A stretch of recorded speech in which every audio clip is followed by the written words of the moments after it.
All right, kind of a muggy and buggy one down here by Lattimore Creek in Adams County, Pennsylvania. I did scare up a blue heron as I came down here this morning, though.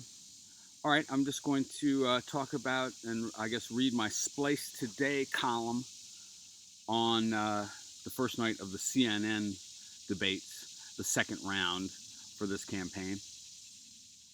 10 candidates on stage. Going to just give you my incomparable punditry on this, all right? So I don't know which will be out first, the video or the Splice Today column. Probably I'll get this out a little after the column appears. So check it out. Debate psychodrama. Amy Klobuchar is obsessed with death. Only Marianne Williamson can help. I'm just glad it's not me up there with 15 seconds before Jake Tapper overruns me, trying to keep my ego inflated enough to persuade you that I think I can run the free world, or at any rate, the world in which we live, and that you ought to send me money. As I tried to persuade you of such things, I'd be in an acutely embarrassing situation, pooping out mini nuggets and getting interrupted a lot. It'd just be too embarrassing. You'd feel my desperation as I tried to manufacture a breakthrough moment on demand. So, at 9:36 last night, I realized that, like John Hickenlooper and Tim Ryan, I desperately need a breakthrough moment. Professionally, psychologically, politically, I don't know. And then, it's getting a little late for that, so I just started sobbing, like perhaps John Hickenlooper was doing deep inside. All right. I imagine the candidates going to the hotel afterwards and staring at the face in the mirror and going like, are you really doing this? Okay. Like, who do you think you are? And why are you putting yourself through this hell? I actually wouldn't want to vote for someone who didn't have thoughts like that occasionally. They'd be suffering from Marianne Williamson level messianism. Somewhere during the evening, Will Wilkinson tweeted that, quote, Warren and Delaney are my personal Jekyll and Hyde. Though, if Delaney is your Hyde, you're a pretty darn mild person, whereas if Warren is your Hyde, you're being all sexist. But that's when it struck me that each of these 20 people is a 5% portion of my own consciousness. Like all things in the universe, according to Marianne Williamson. I was very much cosmically alone last night, except for my cat Thistle, who is also an aspect of my consciousness, or it would be if I wasn't already at 100% with Democratic presidential candidates. And I found myself floating into my flat screen, into an hours-long psychodrama, a kind of semi-lucid dream in which various progressive parts of myself were battering and being battered by various moderate parts of myself. Admittedly, the moderate parts of myself are difficult to detect. If we pass the Green New Deal, every aspect of myself will have a job, which sounds exhausting. And looking at the stage, I realized that 30% of me is female, and 5% is out of the closet gay, which might be right, but even as I say that, I'm going to repress that completely. Okay. I'm a bit of a self-help author and just a tiny bit of John Hickenlooper. Right. I'm a little bit Hickenlooper. Now, okay, here's some more normal-ish punditry. Bernie and Liz did well.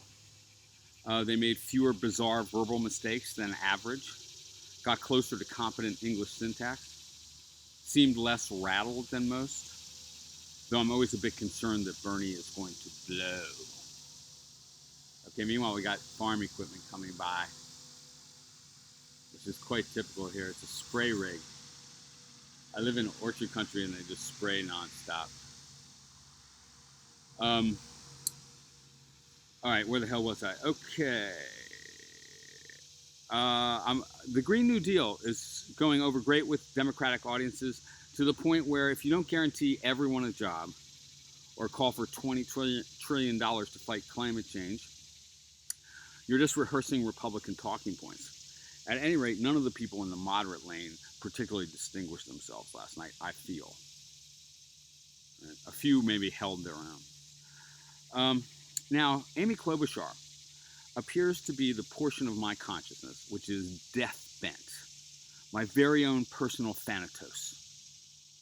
The anecdotal approach in which the candidate throws out a name. Okay, you know this deal, where it's like, okay, recently I met, little Billy Cartwright from Cleveland, who was the only child that got left behind or whatever, or something, you know what I mean? And the name is just kind of a name. It's, okay. Definitely usually sounds like sort of a non-ethnic name or something like that, all right, that they use for these.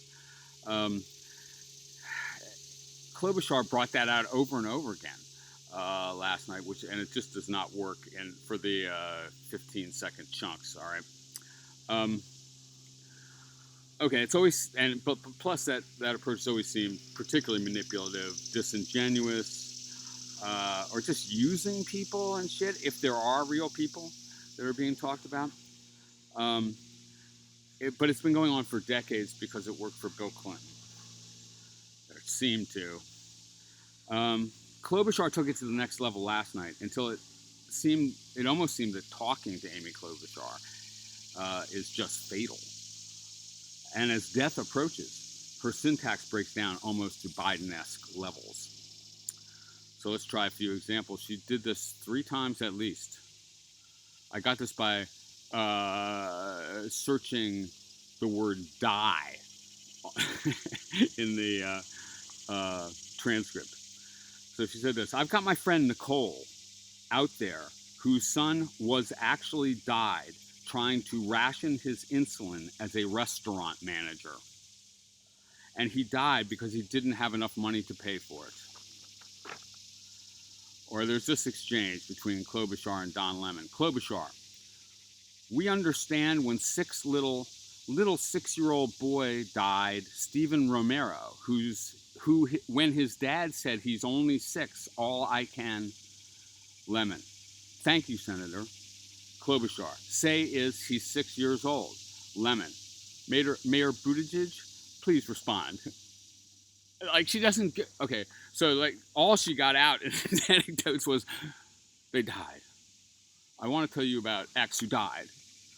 Okay, here's another one. And out there today is Casey Joe's mom. Casey Joe was a champion high school swimmer from a small town. She got sick, went to the emergency room, and got hooked on opioids. The last thing that she said to her mom was, "Mama, it's not my fault." And she died. Right? So first of all, for Amy Klobuchar, right? If you say your last words, you die after that. Okay, so you don't have to go with "and she died," like hammering death home with a sledgehammer. All right? Because it might just be that for the rest of my life, I associate Amy Klobuchar with death, which would make it hard to vote for, I think. I don't know. Only Marianne can explain the meaning of all this, really.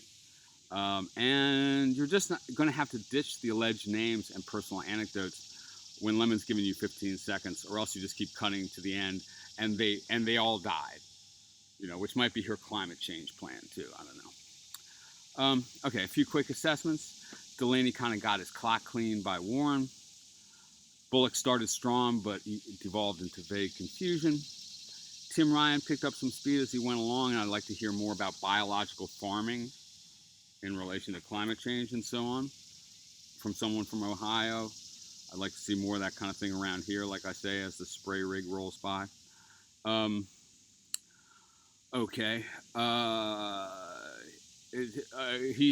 Ryan introduced his new slogan, "New and Better," which is kind of new Selena now, if you've been watching Veep. There's not much going on there, I think it's fair to say. Buttigieg had an odd moment. in the middle where he appeared to lurch randomly into his closing statement, vote for me and I'll give your life meaning and stuff like that. His mo has slowed, but maybe he didn't. I don't think he fatally harmed himself last night. He'll hang on. I don't think we can say the same for Beto.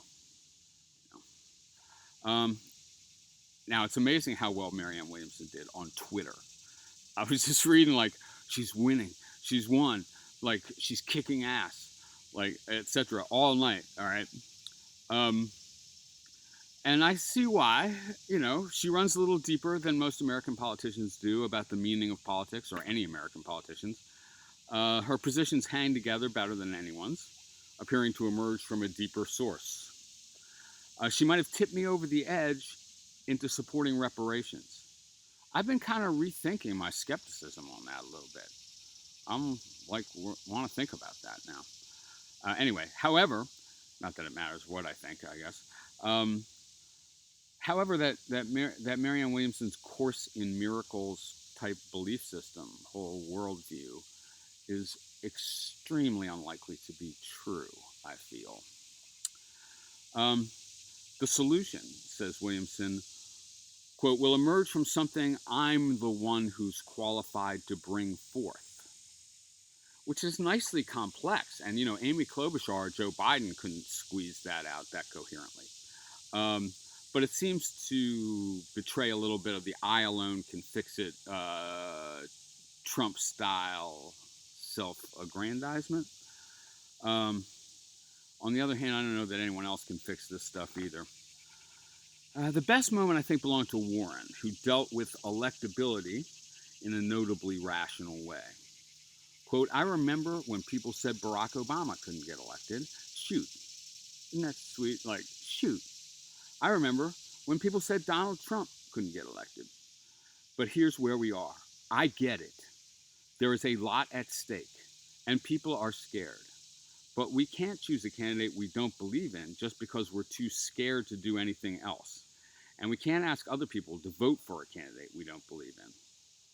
Okay, that's a pretty sensible little argument, which probably should take Biden out too, if Biden's own utter verbal incompetence doesn't do the job.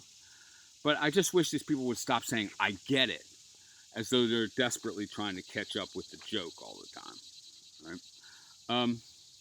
So anyway, whether this whole thing is happening in my head or in the actual world, if any, I think Warren is going to be the nominee. All right. And I think I'll go power wash my deck. It's a good day for that. Peace, love, and soul.